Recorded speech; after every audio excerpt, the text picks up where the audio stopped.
Hello, good evening. Welcome to Skeptics in the Pub Online. That's how I normally start. Tonight I decided I'll do it slightly different. Excuse me for a second. I need to get dressed up. That's number one. And I'd say, hello, it's me, Gerald. Welcome to Skeptics in the Pub Online. Nice to see so many of you online. We're very happy to see April Poff online with us for the first time, so welcome. Hope you'll stay longer. Who are we? We started this whole Skeptics in the Pub Online about 5 years ago. Actually, next month is going to be our 5-year anniversary. We met during, what was 5 years ago? Yeah, that infamous Corona thing. So yeah, we started then to have those talks online. And we kept going. It's 5 years now, and it's lovely. How can you learn about this? We actually have a website, sitp.online. There you will find information about our talks, which happen on the fourth Thursday of every month. You will find the link to our virtual pub, which opens after the show tonight and every Thursday at 8:30 p.m. UK time. There you will also find the link to our podcast, our YouTube channel, our social media channels, our Discord server. And if you're really up for it, you can buy some merch. We will have a talk today, then we'll have a short break. During the break, you will be able to put up your questions or have a look at other questions that have been put up and maybe rank the ones that you are preferring to hear first, or most importantly. You can all do this at the following link, sitp.online/ask. I'll repeat that, sitp.online/ask. About tonight, we are welcoming Noah Lugeons. He's giving us his talk called God Awful Gaming. He is a podcaster, some would call him a comedian, and an atheist activist. For one of those, he got an award. You guess which. He's also an author of various books, which are in some cases summaries of stuff he's written for his podcast, but he's also written a book called Outbreak, Crisis of Faith, How Religion Ruined Our Global Pandemic. But tonight, he's not here to talk about his usual subjects. Tonight, he's here because he's a lover of vintage video games. And there are some subsections that not many people know about, and he's going to tell us about them today. Noah, I'll leave it up to you to introduce the rest.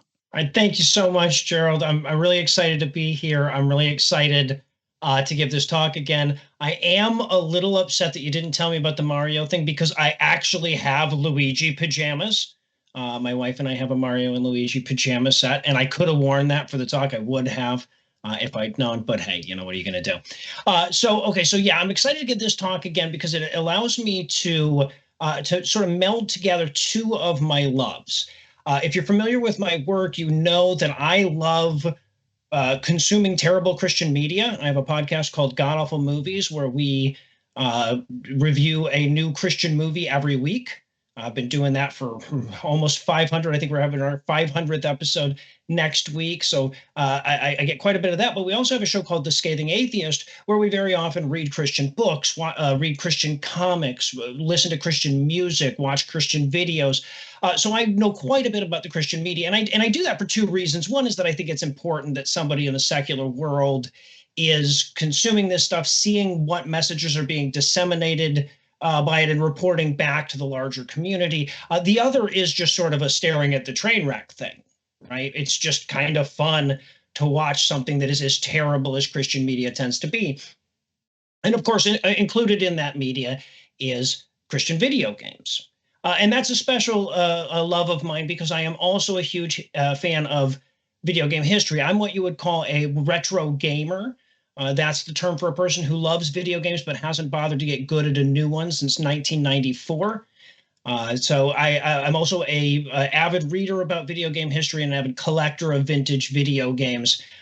So I am going to try, as I promised Gerald and the folks before we started, I'm going to try not to chase every little rabbit down every little hole that's going to tempt me as we go through this history. But I am going to talk you through the history of Christian video games. And along the way, we're going to answer a few very important questions. Most notably, why do Christian video games suck so bad, right? And why do Christian video games continue to exist if they suck so bad? So to understand that, we have to go all the way to the beginning of the video game, the history of the video game industry. That starts in 1972. The history of video games, of course, is older, but the industry begins in 1972. The very first time a person could go and put a coin into a machine and play a video game because of that was in 1972. A company, a not well-known company called Nutting Associates. Nutting is a guy's name and a different thing back then. It's a different kind of video game than you're thinking. So 1972, a company called Nutting Associates comes out with a video game called Computer Space that has a very sexy cabinet.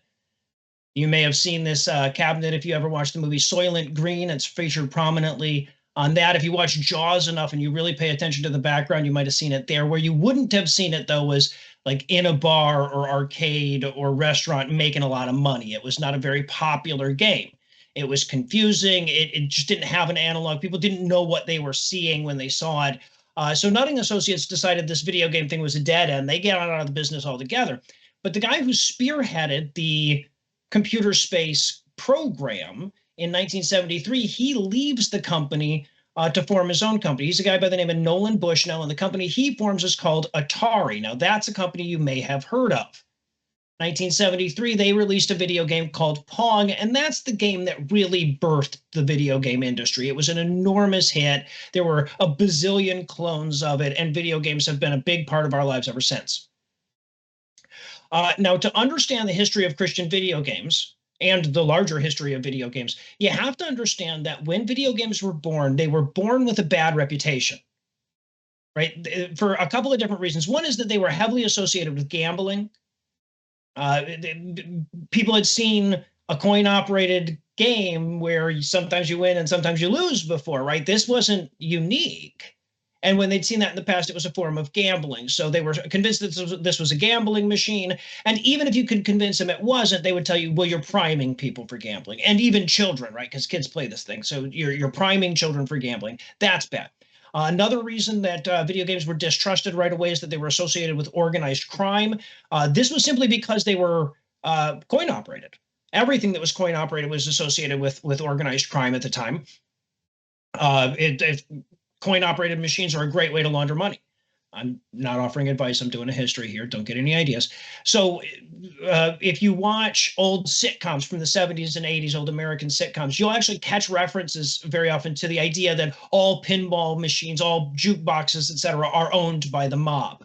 And speaking of pinball, that's the other reason why video games were so frowned upon early in life. They were associated with pinball, which was considered to be quite sinful. I mean, just look at it, tempting the kids with its salacious bumpers and whatnot. This seems so silly to us now that pinball would be seen as a sinful activity because it's so abstract. It's just a metal ball rolling around on a board, right? But it was seen as an idle thing. It was seen as like tempting kids into whatever. The real reason that pinball was frowned on is because of classism.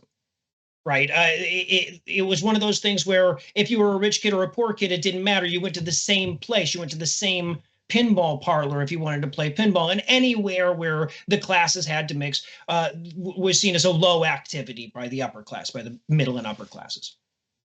So video games have this terrible reputation because of the gambling, the organized crime, the association with pinball, all of these things. So it should come as no surprise that the first moral panic that happens around video games doesn't take long. The industry, for all intents and purposes, starts in 1973 with the release of Pong. By 1976, you already have your first moral panic. And this is where the Christian influence on the larger history of video game begins, right? Because it's this Christian sensibility that causes this this panic. The panic it revolves around a game called Death Race. This is a game that was made by a relatively small video game company called Exidy Games. And you can see this is the artwork that you would see on the game in if you walked in and you looked at the cabinet in the arcade. And you can see right away that this is something that's going to scare Christians, right? There's skulls and there's crosses in the back. Yes, they're tombstones, but they're crosses. There's a cross as the T in Death Race and the bones. And it just looks sacrilegious to them. Now, I would love to tell you that the freak out about violence in video games had to wait to exist until video game graphics were better than this. But no, these were the graphics for Death Race. The little gray thing that you see there, that's supposed to be a car. right? So you play as the car, you drive around, and you're supposed to run over these little white stick figures. And when you run over one correctly, it becomes a cross. It becomes a headstone. And now you've got to avoid the headstones while you run over more of the little white stickmen. And the little white stickmen scream when you run over them. So, like, you know, predictably, the prudes in America freaked out and they protested about this. This is a more modern protest. I couldn't find a picture of the protest at the time. I think this sign is right, though. I think God does hate game designers if you look at the layoffs and the crunch time kind of stuff that they have to deal with. Well, anyway, so from a modern lens, it would be easy to sit here and think, oh, hey, well, great for exidy games, right? They've created this this controversy. Now people are talking about their game. No such thing as bad press and all that. That really wasn't the way it was back then, though. We're talking about a time when a concerted effort by a parents group could get a television show shut down, right? That still happened. So when video games makers saw people protesting death race, they saw it as an existential threat.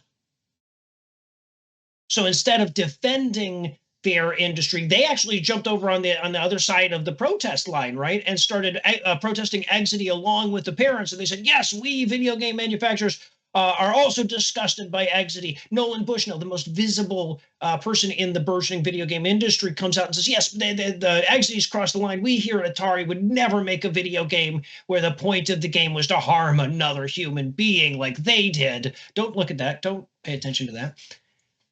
So, but this is the first big change that Christianity makes to video games, right? Because after this, after 1976, you see this clear trend towards cartoonification within video games, right? Keeping in mind that when Pong was first released, it was released into bars. It was expected to sit alongside pinball machines and dartboards and billiards to be one of those skill type games. But now it's being cartoonified to keep parents happy, right? To keep angry Christian moms and dads happy. And so it becomes this cartoonish thing, because who can complain about the violence in video games when that violence is being perpetrated by against a walking sausage, right? So, and this is a lasting effect that Christianity has had on video games. I would say that even today, video games are seen inordinately as a childish thing because of that. And if you don't believe me, try taking video game history seriously in any conversation. So up until this point, video game history is playing out in two venues. You've got the arcades, and you've got video game consoles. From the very beginning, 1973, the same year that saw Pong, also saw the release of the first video game console. You'll see it right there. It's the one on the bottom left there, called the Magnavox Odyssey. But these consoles are what's called Generation 1 consoles, or dedicated consoles. What that means, in contrast to the type of video game consoles we have today, is that these weren't programmable. You couldn't go out and buy another cartridge or another disc or download a new game for them. Whatever games they played, they played. They were programmed into the system to begin with. If you wanted to play another game, you had to buy another console. Now, what that meant in practical terms was that the video game industry had to shoot for the broadest possible group of people, right? The broadest possible audience, because you're trying to appeal to anybody that walks into the arcade or anybody that walks into the Sears, right? The cost of bringing a video game cabinet or a video game console to market was too great for you to aim it at a niche audience. Now, this idea that they should go for the biggest possible audience, they didn't actually do that, right? The video game industry didn't discover girls until 1996 or something, right? But that was the goal. The point being that there was no room for Christian video games at this point. Now, that would change in 1977 with the advent of the home computer revolution. As a bit of an antiquated term there, home computer. That's what we called them back then, right? Because computers lived in the office. So we're distinguishing between an office computer and a home computer rather than like a laptop and a desktop. So the home computers. Now, this is the point. I know I'm giving this to a largely British audience. This is the point where I should have some Uncle Clive jokes, but I don't. I'm an American. We didn't have the ZX Spectrum back then. Instead, we had this bad boy here. We had the TRS-80. This was our equivalent to the ZX Spectrum. The TRS stands for Tandy Radio Shack. Tandy is a company that made them. Radio Shack was the place where you go to buy them. The 80 is a reference to the Zilog 80 processor, that microprocessor that it used, but really it was just a number for numbers' sake. They like to put numbers at the end of computers back then to make them sound more legit, you know, like HAL 9000 or R2D2. No, I don't know if you guys can read the copy because this isn't the best graphic that I sent over to these guys. But I want to highlight one part of this copy. This is amazing, right? So this is this system came with 4K of read-write memory. That K, 4K. Don't worry though, you can upgrade it to 62K if you pay more. This thing cost $600 in 1977. That would be the equivalent of 2,300 pounds in today's money, or $3,100 for the Americans watching along. It's unbelievable for this piece of junk, and it was bad even by the standards of the day. If you used one back then, you probably didn't call it the TRS-80. You knew it by the same name everybody else who used it knew it by, the Trash 80. It was just this absolute piece of junk, this garbage amalgamation of compromise, and fittingly, it was the birthplace of the Christian video game industry. That would happen in 1982. I should have an asterisk on that slide, though. I have to admit here, and again, try not to chase every rabbit down every hole here, but I have to admit that between about 1977 and really about 1984, 85, there's a bit of a black hole in the history of computer games. Most games that were sold for home computers in that period were sold by homebrew companies, by which I mean like some guy or gal in their bedroom programming on a Trash 80 and then just copying things to disk or cassette or whatever, and then selling it, with photocopied instructions at the local computer store. That's how most of the video games, not the most of the units, but most of the individual video games were sold back then. And so almost all of those are lost to history. The majority of games that were sold for home computers between 1977 and 1982 are probably unknown to history. It is almost certain that there was a Christian video game at some point in that period that we don't know about, right? The earliest one we know about is 1982. That's a game called Bible Bites. It was actually a series of games, what we call mini games now, what we called games back then. You had games like Noah's Ark, because, what a great premise for a game, the genocide of the entire world. There's the unfortunately titled Moses's Rod. They had a Sermon on the Mount video game, because how could you go wrong with a video game about the Sermon on the Mount? So these are the first Christian video games that we know of at all. They were sold for the Trash 80. You could buy them on cassette. Again, they didn't have disk drives for the Trash 80 yet. Or you could buy books that had like the source code. They actually had the basic code that you could type into your Trash 80, pages and pages of basic code to play the Sermon on the Mount video game. So those were the first PC games that could be considered Christian games. The first console games would come a year later. That's 1983. The console in question is the Atari 2600. There's another number that doesn't mean a damn thing. That was a reference to an internal part number in their warehouse, the Atari 2600. It was originally sold as the Atari VCS. This was the dominant console of its generation, and that generation would be the second generation. This is the first generation of programmable consoles where you actually could change the game, and that was a huge, it was a game changer, quite literally. But it was also a problem. It was a huge problem ultimately. The problem was third-party software. So what happened is a bunch of the Atari programmers got together and they said, hey, we're programming these games that Atari's selling. They're making millions off the games we're selling, and we're making, 25 grand a year or whatever they made back then. And that sucks. So why don't we just start our own company making video games for the Atari VCS and just keep all the money? And so they did. They created a company called Activision. It was the first third-party software company, I believe, in the world. It's certainly the first third-party video game maker. It's a company that's still around to this day, for better or worse. And they would go on to make some of the best video games ever released for the Atari VCS. But when they swung the door open to third-party software, they swung it open for everybody. The courts ruled that this was, Atari sued the programmers that started Activision, but the courts ruled, no, they can do this. And so what happened is there became this glut of terrible games on the market. It became impossible for the average consumer to go into a store and buy a video game for their Atari that didn't suck. There's just too much choice. There were also a bazillion different consoles at that point, and a lot of people would buy the wrong, games for the wrong console. They didn't understand that you needed, that only Atari games would play on an Atari console. So all of this together would lead to the the video game crash of 1983. This should be called the American home console crash of 1983, but it's a big part of video game history. And it, of course, is amongst this glut of terrible games that we find the first Christian console games. The first of those is a game called The Music Machine. It's not like explicitly Christian. The instructions make it clear that it is a Christian game, but it's just you're just moving along the bottom of the screen. You're holding this little basket. And you're trying to capture the things that follow the Christian symbols, like the dove and the angel and the sheep or whatever, the lamb, that are falling down. You're trying to catch them. This is a very common form of video game, very very generic video game at the time. And as I said, the instructions made it very clear that they meant for this to be a Christian game. The other game that came out in the same year, a little later in the same year, was a little more explicitly biblical. It was called Red Sea Crossing, where you played as Moses. Apparently, God parted the Red Sea, but he didn't want to make it too easy, so he left you some clams to fight along the way.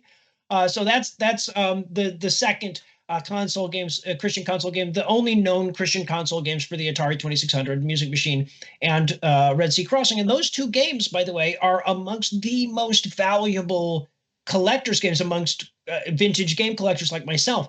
The Music Machine, the last time it sold at auction, it went for $5,000.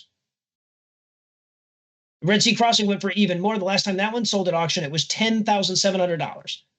10,000, and that was in 2017. Vintage game collecting, I believe it was 2017. But the point is that if it sold today, vintage game collecting is much bigger today. It would sell for easily twice that, probably 3 times that. Now, this is not because a bunch of people have fond memories of playing Red Sea Crossing and fighting the clams as Moses is. It's because nobody has memories of doing that.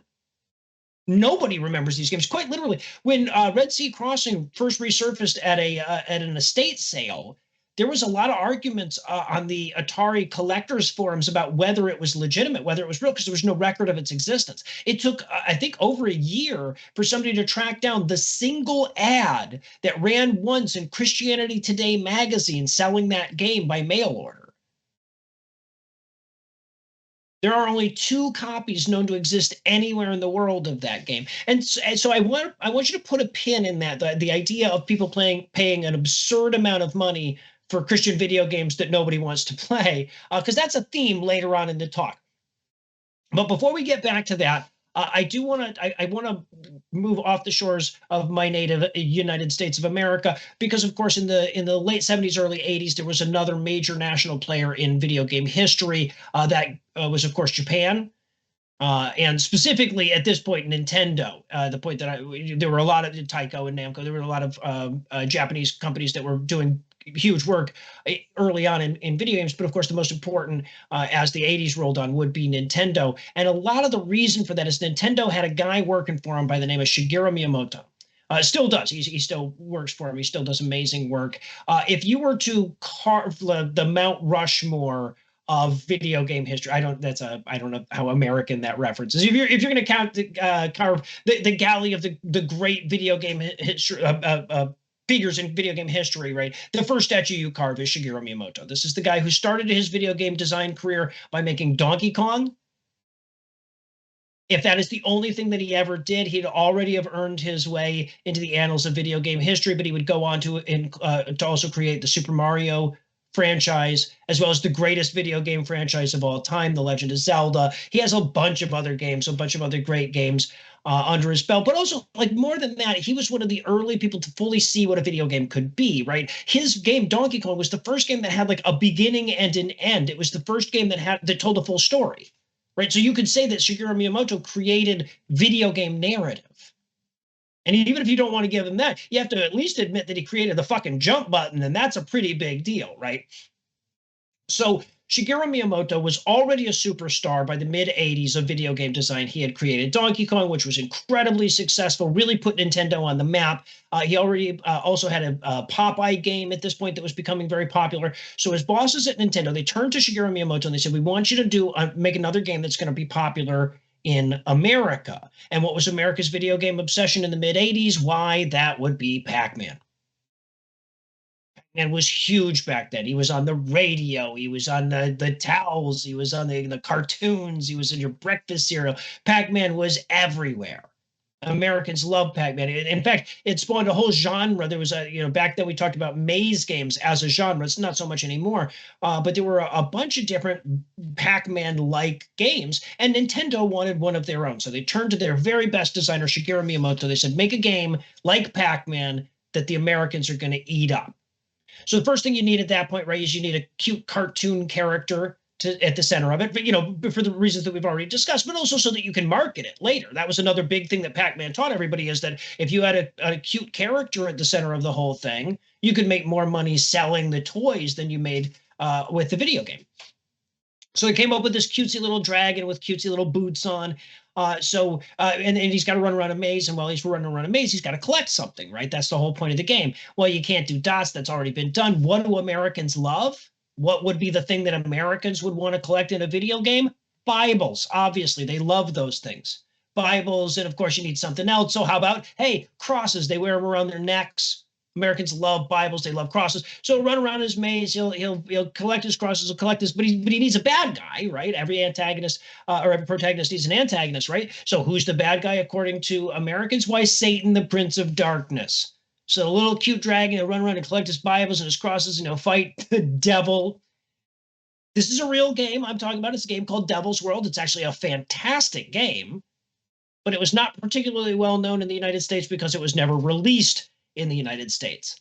Nintendo America saw this game and they said, "What, are you kidding me? No, you can't release that game." And Nintendo of Japan was like, "Why not? Americans love Bibles. They love crosses. They hate the devil."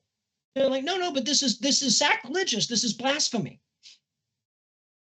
To which the Japanese businessman said, well, explain that. Where is the line between being reverent to their religion and being blasphemous? Right, because this is exactly the kind of thing that Japan would do for their own native religions, right? Have some fun with it. Well, Nintendo America looks at this question and their jaws hit the floor. And look, I do this shit for a living. I am a professional blasphemer as much as one exists in the world. And I could not tell you where that line is, right? If you're a Japanese businessman that has limited familiarity with American culture. So Nintendo says, well, hey, look, we'll just, from now on, no religion in our games at all. We don't understand their culture. We'll fuck it up. We'll put an enormous amount of money into a game meant for an American audience that we can't sell to an American audience again. So no more religion in our games. Now, that would be a fairly minor note in the larger history of video games, except that in 1986, in the post-home console crash America, Nintendo would absolutely take over the video game industry with their Generation 3 console, the Nintendo Entertainment System, or the NES. Now, the NES was designed to circumvent the big problem that took down the Atari VCS. That was the bad third-party software problem, right? So when they released the NES into the American market, they did so with a thing called the Nintendo Official Seal of Quality. And if a game did not have that official seal of quality, it couldn't play on the NES. And the only way to get that seal of quality was to submit your game to Nintendo and have them check off that, yes, the game works, yes, the game is long enough, it's fun enough, but also that it meets all these moral criteria. Right, or criteria rather. Like it's got to be no nudity, no sex, no violence, no excessive violence, where they had limits for their violence. They had rules against cigarettes and alcohol, and they had rules against religion. Now, if you played NES back in the day, you probably are immediately populating counterexamples in your mind. You're thinking, oh, well, Castlevania had a lot of religious symbolism.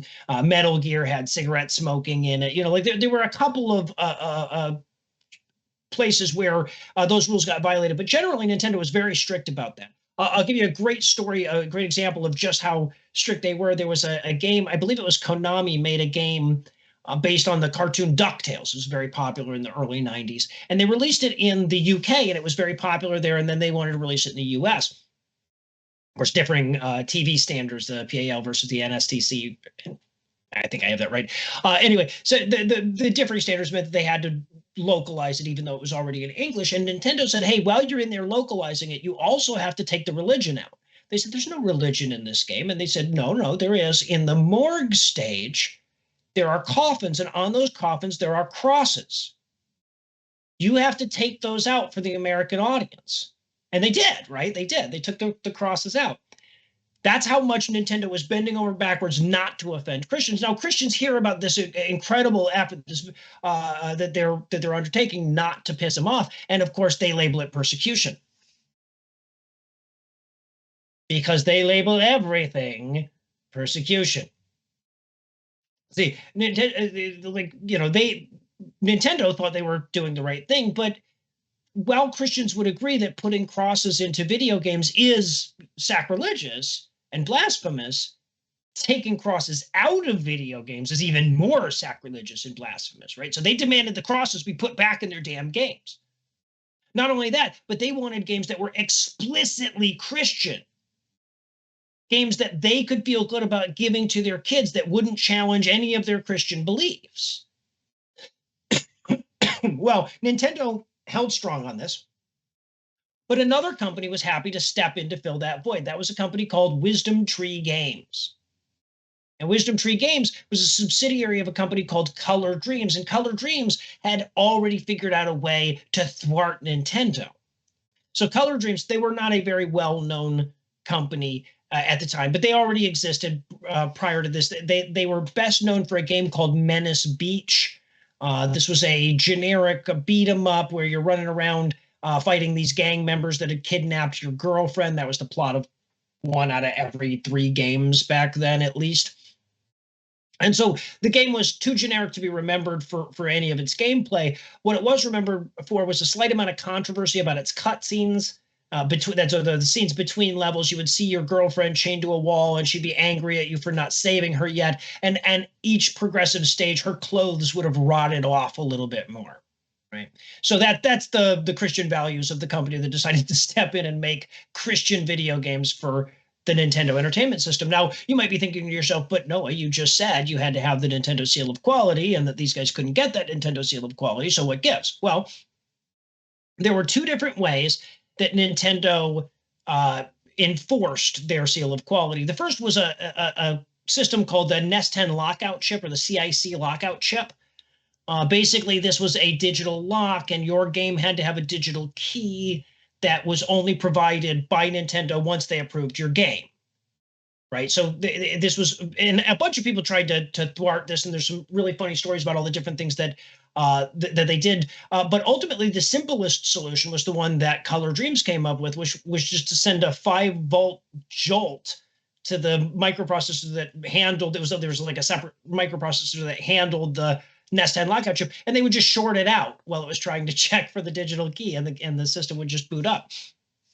So, but that was the easy part, right? That was the easy part to get around. The hard part was to get around Nintendo's lawyers. And enjoy that slide because they're going to sue me for it eventually. That's how litigious these guys are.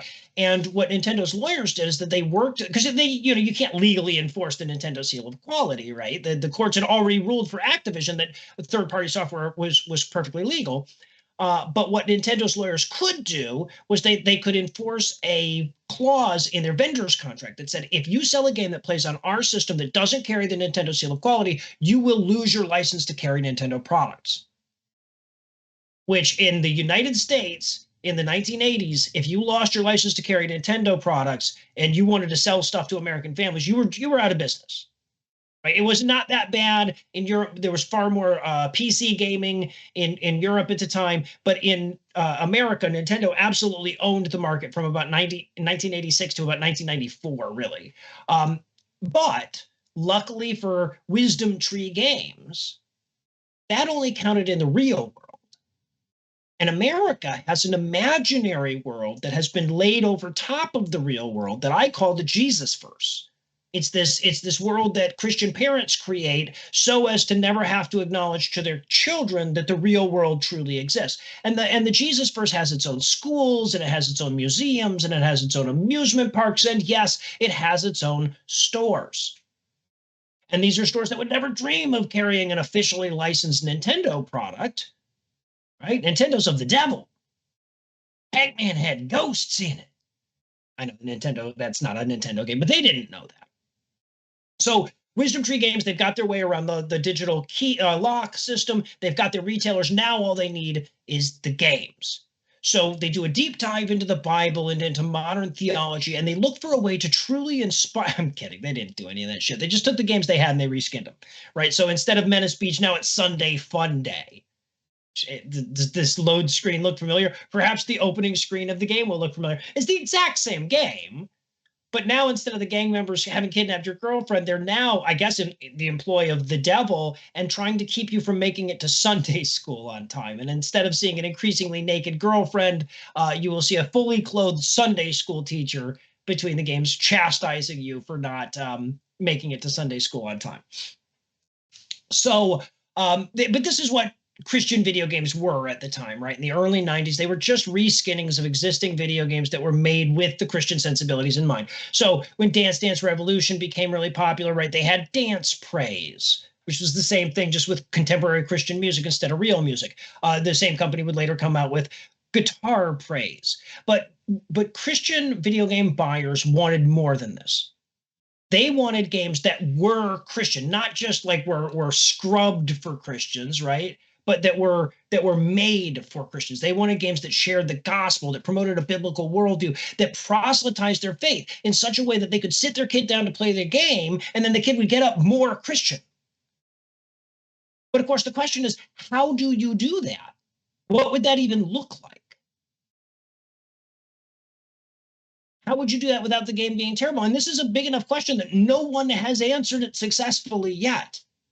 But to their credit, there's a lot of things standing in the way of a good game here. And I want to talk to you about four of them. I'm in this talk by giving you four video game examples that sort of, I think, exemplify the reasons why Christian video games are so bad. So the first one is that video games are bad at reverence. Right? When you're rendering things in 8 and 16-bit graphics especially, it's really hard to make them reverent. And my exemplar of this comes to us from Wisdom Tree Games. This is a game called Bible Adventures. There were actually 3 games on this cartridge. There was a Noah's Ark game, a Baby Moses game, and a David and Goliath game. The game I wanted to talk to you about, though, was the Baby Moses game. So in this game, you played as Baby Moses' like nursemaid or whatever. You're trying to get Baby Moses to the river so he can be sent down to be found by the Pharaoh's family and whatever. So you would carry him through these various stages. Now, there was a standard way that one carried an object in video games in the late 80s, early 90s, and that was over their head like so, right? Like the vegetables in Super Mario Brothers 2. And you might be thinking to yourself, well, surely that's not how you carried a baby in the religious game Baby Moses. Yes, that is exactly how you carry him. That is not, by the way, a recommended way of carrying an infant. Don't try this at home. Now, you might be thinking to yourself, Noah, how dare you compare this to the vegetables in Super Mario Brothers 2, right? Because those you famously threw in the game, and certainly you didn't throw the Baby Moses in the Baby Moses video game. Did you? Ploink. Sorry, we've got to do that again. You know, I know I could do this with a GIF or something, but no, I can, because this way I can just savor it one frame at a time. So yeah, video games are bad at reverence. That's problem number 1. Problem number 2 is a problem called ludonarrative dissonance. Because what's the point of knowing all these fancy phrases if you don't get a chance to use them? Ludonarrative dissonance is actually a problem that all video game makers have to deal with, right? So this is the term for the sort of inherent conflict between what the gameplay would have you do and what the story would have you do. These are very rarely the same thing, right? Because like video game stories are always like, oh, you know, the realm has fallen into darkness and only you can defeat the great wizard who has imprisoned all of the townspeople. So I'm going to need you to kill 40 foxes to upgrade your quiver, right? It just doesn't work from a storytelling perspective. Right? It's very rare in a story that's like, okay, and then you would have to go and kill 100 people again, right? But that's what the gameplay often demands. So you'll have to balance these two things out, and it makes for some really clunky devices within video games. But when you add religion to this, you've now created a 3-body problem. Right? Because now you have to deal with what the gameplay wants, what the story wants, and what the religion wants. And when you try to solve for that, you get things like quite possibly the worst video game ever made by anyone, the game Captain Bible in Dome of Darkness. I love this game so much. This game is the whole reason I give this talk, so I can tell people about this game. So in Captain Bible in Dome of Darkness, you play as Captain Bible, who, given his name and rank, predictably works for the Bible Corps. And the Bible Corps has discovered this city somewhere in the universe that has been trapped under a dome of darkness. And within this dome of darkness, they have these evil aliens have stolen everybody's Bibles. And they're now lying to those people about what the Bible says. So your mission, if you choose to accept it, is to infiltrate the dome of darkness. And then you got to go around to these various computer terminals where you can download Bible verses. You would think Captain Bible would just know his Bible verses, but no, he's got to go download them. And then along the way, he will encounter these aliens. And when you encounter an alien, the alien will tell you a cyber lie, which is very much like a regular lie. It just has the word cyber in front of it. And when the alien tells you, so like the lie might be, a holy God would never associate with an insignificant speck of protoplasm like you. And then your job is to go through all the various Bible verses that you've collected and figure out which one refutes that cyber lie. No, that's the game. That's the whole thing. So, and honestly, I don't know that I can come up with a better way of gamifying studying the Bible, right? So like hats off to these guys for trying, but that's a terrible game. So that ludonarrative dissonance, that's the second problem. Third problem, right, is that a big part of what makes video games fun is the role-playing aspect, and biblical role-play is no fun. Okay, some forms of biblical role-play can be fun. Wait, sorry, wrong slide. Here we go. Biblical role-play is no fun, right? So I have a great example of the problem that this creates because it's a really apples-to-apples comparison. So we have to start off with a game that's actually phenomenal, right? A game called Castle Wolfenstein 3D. This is the game that most people would agree is the grandfather of the first-person shooter genre. It's a very popular genre, the second most popular genre in the world at this point. And it really all started with Castle Wolfenstein 3D. You can argue that other games may have been first-person shooters before this, but this is the game that popularized it, right? But the company that made this would go on a year later to make a much better first-person shooter. And this is a rabbit hole that I really have to, I've read like 3 books about this, so I have to really stop myself from running down that rabbit hole. But the point for this talk is that a couple of years after this game was antiquated by better systems, along comes Wisdom Tree Games, and they said, hey, can we license the engine for Castle Wolfenstein 3D and remake it as a Christian game? Well, the company that made Castle Wolfenstein 3D, they have no use for this antiquated system, so they're like, sure, knock yourself out. So they come out with a game called Super Noah's Ark 3D. This would be the only unlicensed game ever released for the Super Nintendo Entertainment System, the Gen 4 console. So now what they've done is they've taken the exact same game and they've just changed the graphics, right? So instead of there being pictures of Hitler on the wall, we're to believe that Noah went around and had pictures of himself commissioned, I guess, to hang all over the ark. And instead of running around shooting at Nazis, you've got all these animals that are acting up during the flood. And of course, you're not shooting them, right? Because you can't have that kind of violence in a Christian game. A pin in that. So instead, you've got a slingshot that's loaded with magical food pellets. And apparently Noah's a crack shot. He can shoot right down the mouth of a raging bear with his feed pellets, forcing him to eat the feed pellets. And then when the animal eats the feed pellet, they fall asleep. So it's the same game as Castle Wolfenstein 3D, which is a fantastic game. The only difference is instead of running around a castle shooting Nazis, you're running around an ark roofying goats. You see how something's lost in translation here? So, I'm sorry, this is from a part of the talk that I had to take out. But we have a fourth problem that we wanted to talk about, which is the fact that even if you can get all those other 3 things right, Christianity is still awful. Right, so even if you can nail everything else, you're still stuck with a religion that is a terrible thing to base a game on. And that leads us to the penultimate game that I want to talk to you about today. That's a game called Left Behind: Eternal Forces. This was released in 2006. It was based on the very popular, at least in the United States, novel series Left Behind by Tim LaHaye. And I want to show you that the cover for that game one more time because I want to draw your attention to the blurbs here. The first one, the one on the left from the LA Times, says, Eternal Forces looks and plays like a big budget production. It's just like a real video game. That's damned by fate praise. And speaking of damned by fate praise, the one on the right, this is from Breakaway Magazine. That's Focus on the Family, right? So this is a very, very Christian publication. And the best they could come up with to say is worth your time and money. So Left Behind Eternal Forces it's what's called a real-time strategy game. This is a type of game where you control one army and you're playing against other armies, and it's sort of like a real-time chess thing going on, right? And in this game, you control the scrappy Christians that are fighting against Nikolai Carpathia, the Antichrist and his forces, and the forces of the heretics, right? But I want to be clear that what distinguishes these three armies, right, is that your army is Christian, Nikolai Carpathia's army is atheist, and the heretic army is Muslim. And the game is won by forcing the other two armies to adopt your religion, whether by violence or otherwise. That's the game. Also, the Crusades, right? Both of them had the same plot. So needless to say, when this game comes out, it generates quite a bit of controversy all over the world. It's pulled from store shelves almost immediately.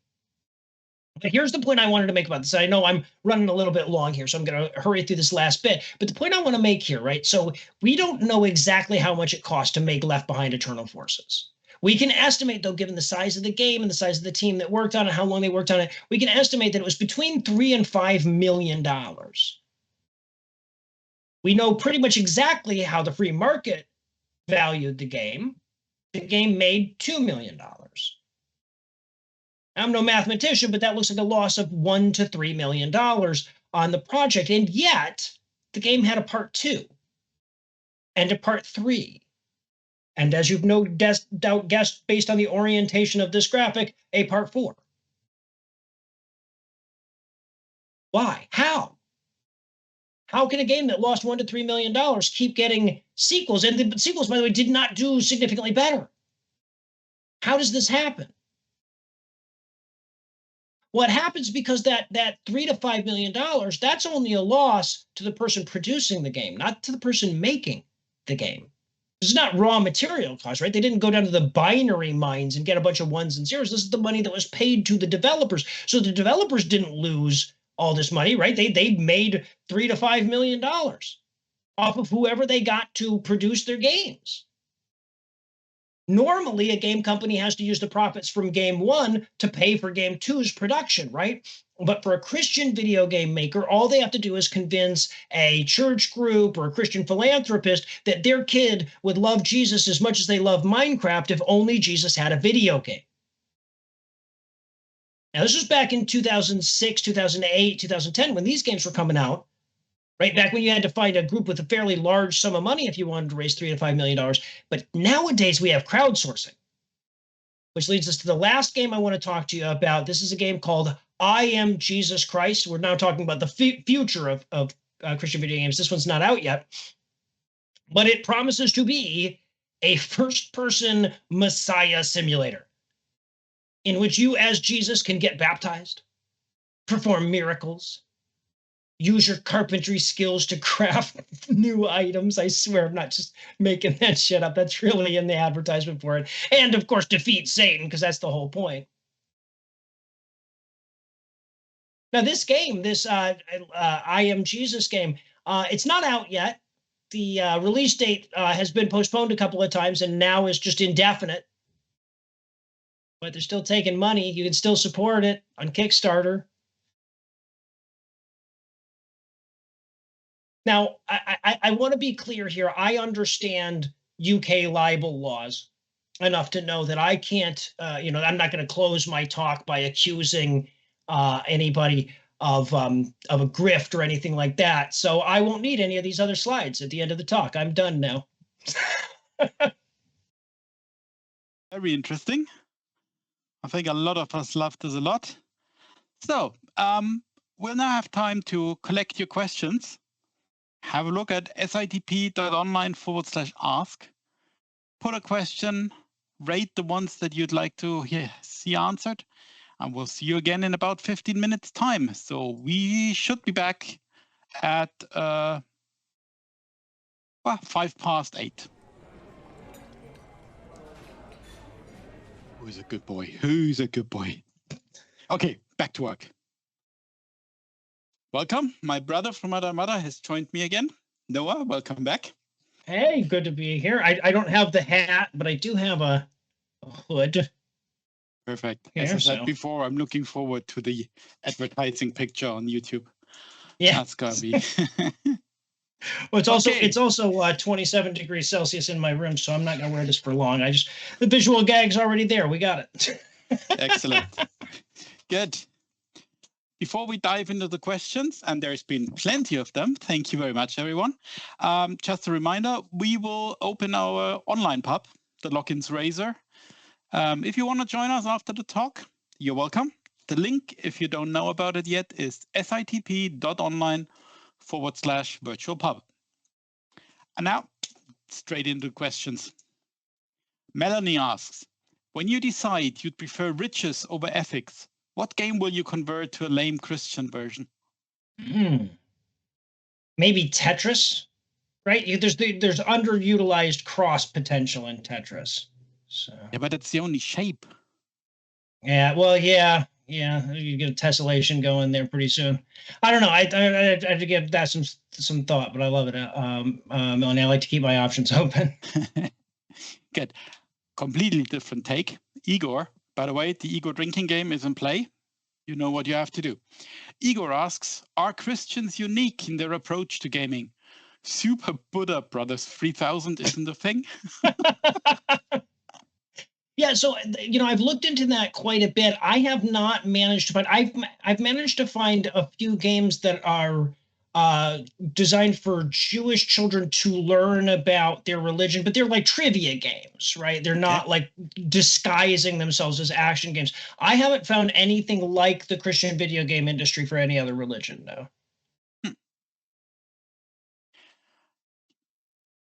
Okay. Question from Anonymous. Have you played any of these games? And if so, which was your favorite or the worst ever? So I have played all the games that are in the talk, except for the Music Machine and Red Sea Crossing. I did play a version of Music Machine online one time, but I didn't play it with like the Atari controller and everything. And I would say Captain Bible in the Dome of Darkness was definitely the worst. Like genuinely, it is impossible to have fun, no matter how. Like it's because I love consuming the terrible stuff, right? I love that aspect of it. Even then, you just cannot have fun playing that game. That's the one where you collect the Bible verses. Yes. Uh-huh. Yeah. It somehow reminds me of the famous fencing in Monkey Island. Monkey Island. Mm-hmm. Yeah. Okay. Yeah. Good. Now you showed us the slide. There's a question to it. Anonymous asks, can you explain the "he gets us" slide? I'd love to. I honestly, genuinely don't remember. I accidentally gave these guys the wrong set of slides for an earlier version of this talk, and I genuinely don't remember what gag that was for. So, oh, you know what? Now I do. I do remember it. I was I was making the point. The reason I left it out is because I didn't remember it, and I just did. The reason was that I was making a point about how, if you can convince a rich Christian to give you money, there's no end of what kind of marketing bullshit you can get away with, and I think that was my example of that. So I now that I remember, I'll work it back into the talk. Okay. Question from Cat H. Does this stuff have much of a market outside the USA? Not that I'm aware of. No, I know that the Nintendo Entertainment System and derivatives of it or clones of it were very popular in South America, but I think the Christian video game, like sort of the impetus to play and have these games is a far more Protestant than Catholic concept. I think it fits more into their theology, or certainly that type of proselytization fits more into their theology. So I don't think it's really picked up in many other places. I'm not aware of a market for it anywhere else except for as like a subset of whatever weird Christian stuff we export. Yeah. Another question from Igor. For some reason, I see way less 1 million mom groups freaking out over Catholic imagery in Cyberpunk 2077 or devil imagery in Baldur's Gate. Did they give up? That's interesting, right? Because they did get mad about oh hell, which one was it? It was something Diablo 4. They got mad about that one. So I think there might be a degree to which they just lost, right? That this is a war that they know that they've already lost, and there are so many games that have, sacrilegious imagery or imagery that would piss them off that they know they can't really attack them. But I think a certain amount of it, again, not to go too far down another rabbit hole, but a certain amount of it is that they've seen the backfire effect on this, right? So in America, we have a thing called the ESRB, which is the Entertainment Safety Ratings Bureau, I think. But it's the system that rates video games, and it's an industry system. It's not enforced by the government, but it was something that the industry picked up because Congress was sort of threatening to enforce a standard on video games. So they made this rating system at the demand of these Christians that were pissed off about the level of violence in video games. This was the level of violence in Nintendo games, right? But primarily. So a very low level of violence. What happened is they created this rating system, and now they have a rating that is MA. It's mature, and it's like, well, now that can have nudity, and it can have sex, and it can have profanity, and it can have no end of violence. And what they realized is by sort of forcing this issue and making the video game industry create a rating system, they allowed the video game industry to step away from the, very comic book code level of ethics that they had been enforcing up to that point. So I think that it may just be some amount of that, them recognizing that it's so easy for this to backfire. Mm. We have a question from Paul, also known as Picticule. Do you have any examples of Islamic video games? How many infidels can you kill in a given time? No, it seems like there's a lot of potential there, but no, like I said, outside of some trivia games to help you learn, Jewish rituals and prayers and whatnot, I haven't found any video games that are, specifically aimed at a religion other than Christianity. Okay. Somehow that performance aspect keeps coming back. Melanie asks, how many goats per minute can you roofie on Noah's Ark? So the thing that's really funny about this is that I actually never played Castle Wolfenstein 3D. I know it only by reputation. And so my first experience with that game system was playing Super Noah's Ark 3D, and I enjoyed the shit out of it, right? Because it's a great game underneath all of that nonsense. But one of the worst things about the game is that, or worst things about the game, but one of the real limitations is that they could only have I think 6 different animals in it, right? So rather than all the zoo that you would expect in Noah's Ark, it's just well, yeah, he carried 2 of the clean, 7 of the unclean, and 457 bears, or whatever. So I don't know my roofies, my goats roofing per minute statistic. Believe it or not, this is the first time I've been asked. Okay. A type of game that didn't come up in your talk is text-only adventure games. Mm-hmm. So Paul asks, what about those? These would appear to be ideal vehicles for getting kids to engage with Bible stories. Yeah, well, so I do believe there's probably a lot of examples of that fall into that black hole, that 1977 to 1984 or so black hole of PC gaming. Especially because even games that had large audiences, if you were PC gaming at the time, you'll recall that the piracy scene was rampant back then, right? Everybody was sharing pirated games at that point, and that's really how games perpetuated in the market back then more than through sales. And so the only ones of those text games generally, there's a couple of them that, like Zork and stuff that were really big, that we still have the source code for, but the only ones of those that we really have record of, other than those big few, are the ones that were popular enough to be shared over and over and pirated over and over again. And I just don't think that the Christian games made it into there. Now there probably are a great deal of modern text-based adventures that are Christian in nature. There's just none that have ever risen to the level that I've been aware of them. And I guess those text-based adventures were more PC stuff than console. Yeah, you'll see them on console now. There's sort of a retro reimagining of the genre now, but yeah, it was that was very much a PC thing back then. Yeah. Another question from Anonymous. What's your favorite part of your current personal collection? What is your dream item that you don't yet have?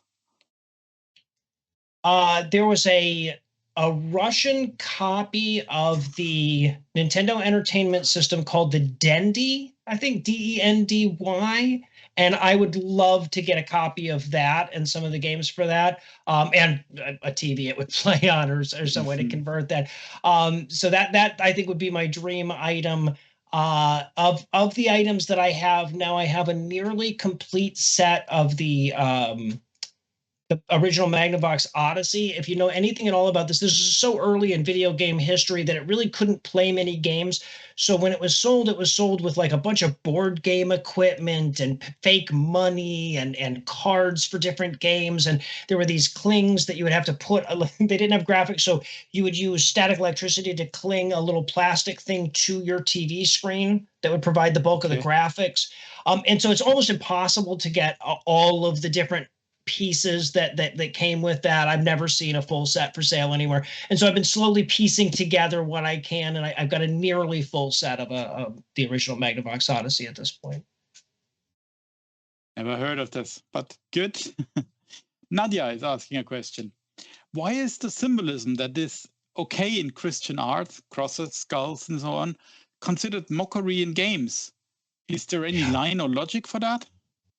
Right. So that's a great question, and one that I didn't probably express enough in the talk. So there's two answers to that question, right? One is that video games, sort of just because of a prejudice that I did touch on a little bit in the talk, are seen as kids stuff, right? So anytime Christian imagery makes its way into it, it's seen as just a little bit low.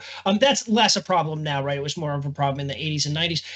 But the real answer to that is that it's not like there was sort of a blanket prohibition against this. It's that Nintendo enforced a blanket prohibition against it because they were unable to parse out what was blasphemous and what was reverent, right? I think there was always a way that you could use that symbolism within video games that would have made Christians happy.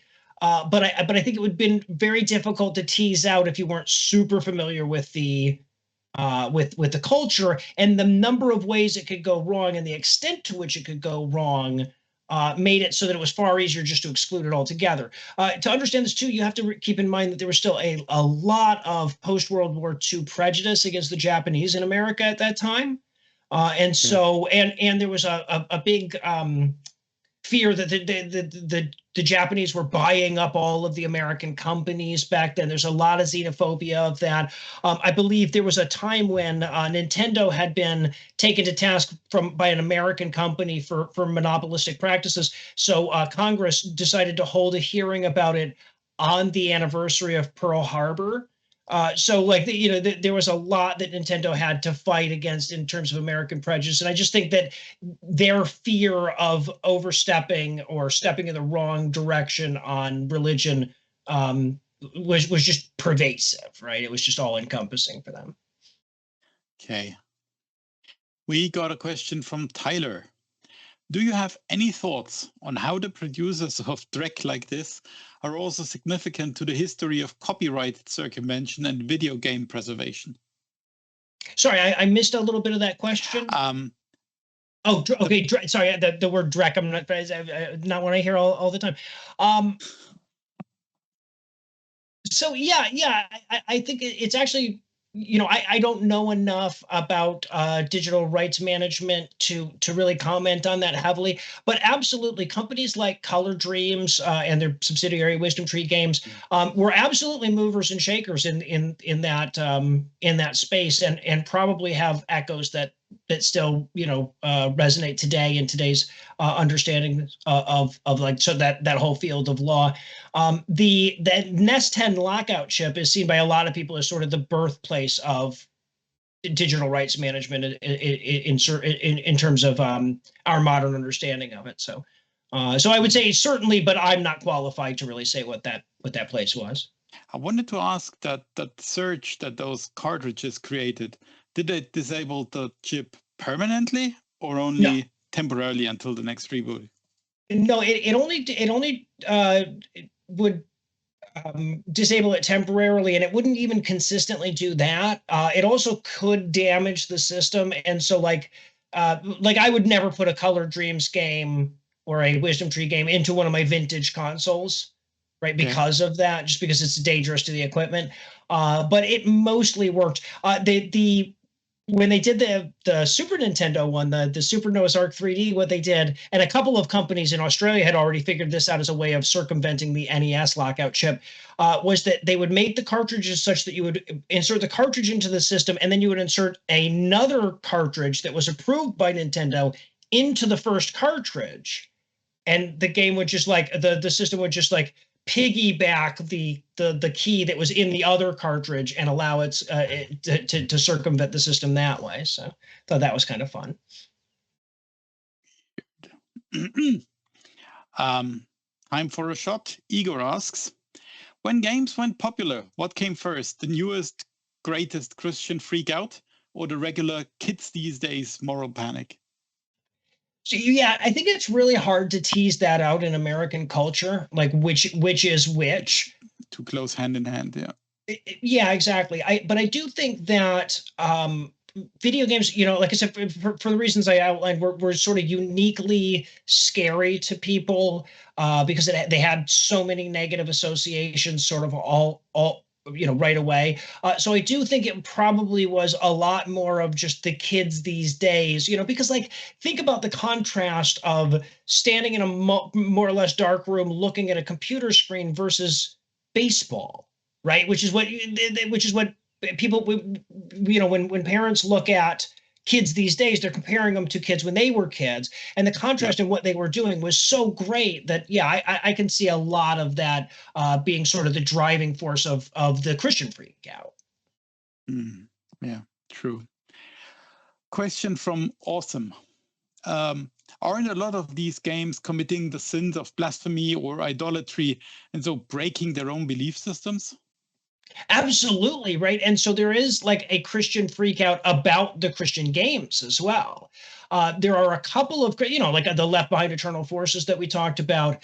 A lot of Christian groups were just as up in arms about that as atheist groups were. There was also, and I don't remember the name of it now, but there's a game that really heavily relied on Catholic imagery, and it was supposed to be a sort of pro-Catholic, you know, from a Catholic perspective game, but it got so deep into the lore that Catholics were offended by it. You know, I think there's a point where you get into their mythology deep enough, and they don't want to confront the fact that that actually is their mythology. Okay. So you know, some of that as well. Let's see. Question from David. Related, are there any religious board games, and have you any experience of any? Yes, there are definitely religious board games. We get sent those from time to time. So every year, when there's not a global pandemic, my coworkers and I all get together and we rent a house, and we have we spend a week together because we're a company where everybody lives in a different state, so it's valuable to all get together. And when we do that, we do a live stream for our financial supporters. During that live stream, very often we'll play board games that we like and stuff like that. And so people will send us Christian board games from time to time to play during those. And most of those that I've seen are trivia games, right? So Bible trivia is the sort of at the heart of them. I am aware of some other games where, you know, the objective is to make your way through heaven in a like sort of like the game Life. But I haven't played anything that wasn't just biblical trivia. What would be at the end of a game of heaven? The next stage? Okay. That's a great question. Yeah, I guess you just have to play that one for eternity. Go back to start. Yeah. Okay. Question from Igor. Do Christians still believe D&D is a devil's tool of evilness? Yeah, well, so I think there's a certain extent, and Igor touched on this with his question, to which anything that is novel is far scarier, right? Yeah. Because, you know, yes, there are definitely people who still believe that, right? But there are also tabletop role-playing games that are Christian, that are explicitly Christian, and that where your job is to save souls from Satan and things like that. So it's certainly not monolithic, but there are definitely, like, especially like in the region of the country I'm in the deep South, there are definitely Christians who still think of D&D as satanic. I have members of my wife's family who think that. Okay. Better don't tell them about D&D minus then. Yeah, right. Yeah. Well, whenever anybody asks me what I do for a living in this area, I'm like, I'm walking on eggshells already. I don't think D&D minus is the one that's going to piss him off the most. True. Movie reviewer. Yeah. Question from Anonymous. Are there any ROMs of these games? He'd love to play that Devil Hunter game that never got released in the US. Oh, Devil's World, you could absolutely play. Nintendo is really, really litigious when it comes to any unauthorized reproduction of their games, so you might have trouble finding it online. I have a Famicom version of it, and there was a version of the NES that was released that played Famicom games as well. That was like later in the release. I think it was called the NES 101. And I have that, so I play the original Famicom cartridge on it. But you can absolutely still find that game. The other games I talk about are far easier to find, right? A lot of those are from companies that no longer exist. Wisdom Tree Games is still around; they'll still sell you the ROMs for those. But most of those games are fairly easy to find. There's nobody really actively hawking, like watching those copyrights. Yeah. The Nintendo game specifically, though, is going to be a little bit tougher. But it is worth tracking down. It's a fantastic game. It's an absolute gem. Okay. Question from Carla. Do you have a list of all the Christian games with the systems they released on? I do or not. Is it just in your head? Yeah, it's just the one. There are definitely a lot of them that I'm not aware of. So. Okay. Jin Okami 428 asks, are you all ever going to talk about the Christian themes in JRPGs, for example, Xenosaga? That's a very detailed question. Yeah, I'm not familiar with that game. JRPGs have never been like my favorite genre of games, so there's a lot of even the more popular ones that I haven't played. But you do find a lot of Christian themes in sort of like the Japanese interpretation of Christian themes in video games in all sorts of video games now, which I find very interesting. Sort of it's like it's more of a caricature than a portrait, or more of a portrait than a mirror, and I find that very interesting. But I'm not really knowledgeable enough about it to speak on it. Okay. Now, there's something you might start hunting for. Anonymous asks, have you heard of a game called Timothy and Titus from White Knight Games in Perth, Australia? Only game they ever made, as far as the questioner knows. I am not aware of this game, no. I'll have to look it up. Good.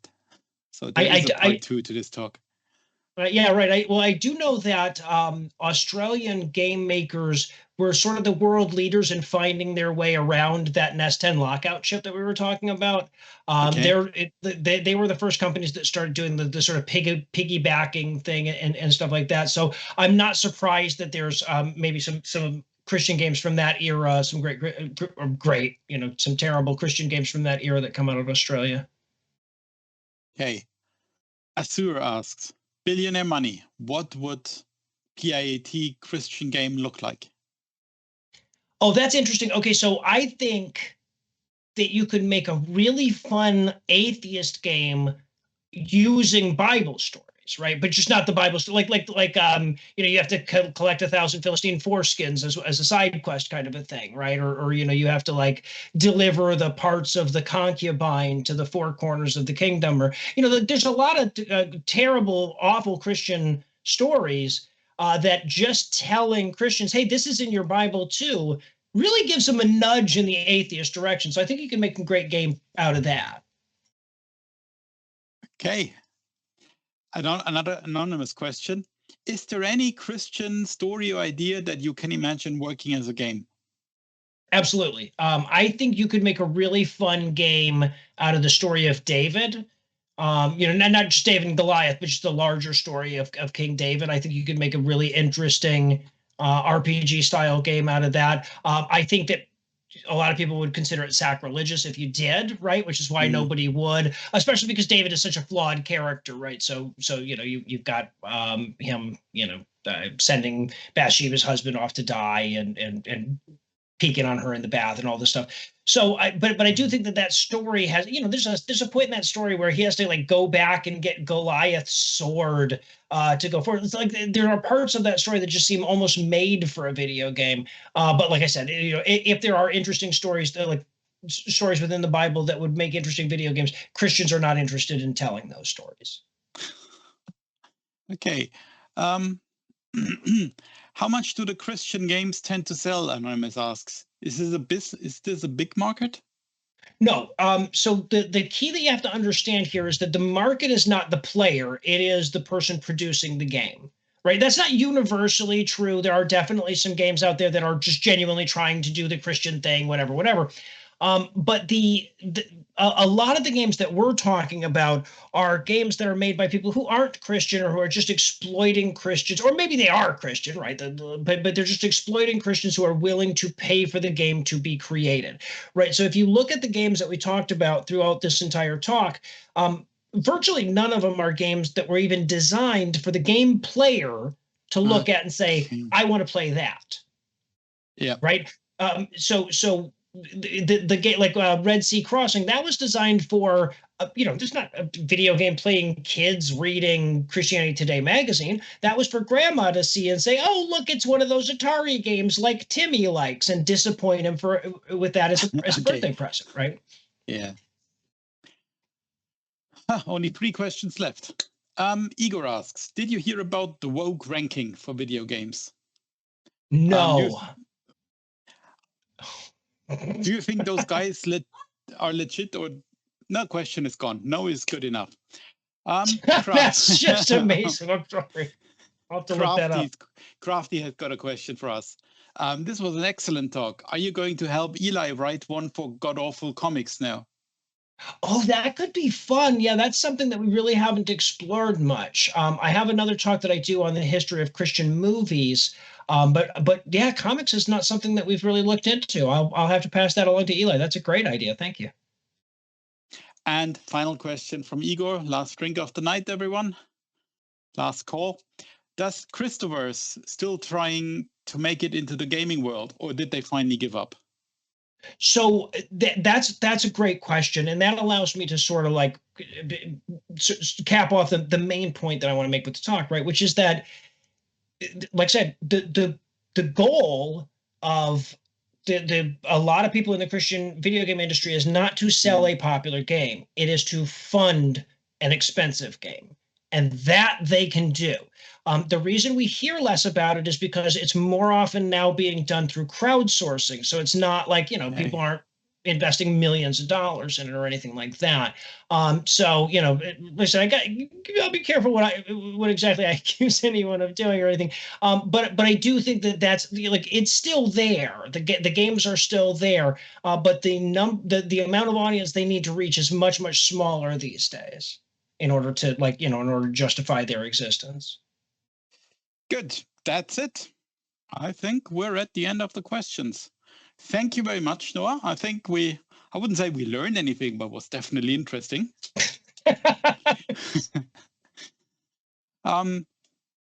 Okay. Reminder for the other viewers, we will do this again. Different speaker, different talk. Next time will be the 24th of April.